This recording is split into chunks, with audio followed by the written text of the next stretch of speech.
এখানে আমাদের কাছে আছে 46 সংখ্যাটি।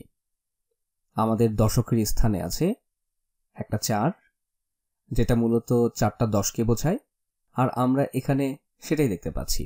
1 2 3 4, 4টা 10। এদের প্রত্যেকটাই হলো 10টা করে বর্গ। তাহলে আমাদের কাছে 4টা 10 বা 40টা গোলাপি বর্গ।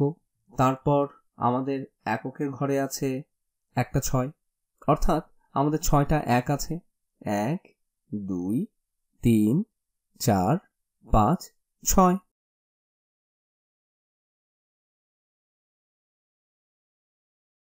তাহলে আমরা লিখতে পারি যে 46 সমান সমান 4টা 10 আর 6টা 1 বা যোগ 6টা 1।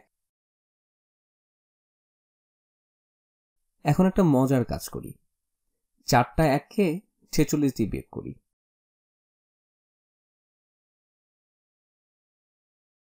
46কে নেই আর তা থেকে 4 বিয়োগ করি। তাহলে বিয়োগফল কত হবে? কতগুলো 10 আর কতগুলো 1? আমাদের কতগুলো 10 হবে?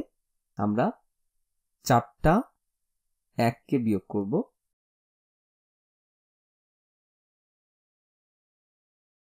তাহলে বিয়োগ করি 1 2 3 4।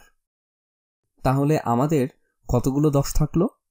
আমাদের এখনো 4টা 10ই আছে। তাহলে এটা নিচে লিখে ফেলি। কিন্তু এখন আমাদের কাছে আছে আর মাত্র 2টা 1। যখন তোমার কাছে 4টা 10 আর 6টা 1 ছিল, আর তা থেকে তুমি 4টা 1 বিয়োগ করলে, তখন তুমি পেলে 6টা 1 বিয়োগ 4টা 1 সমান সমান 2টা 1।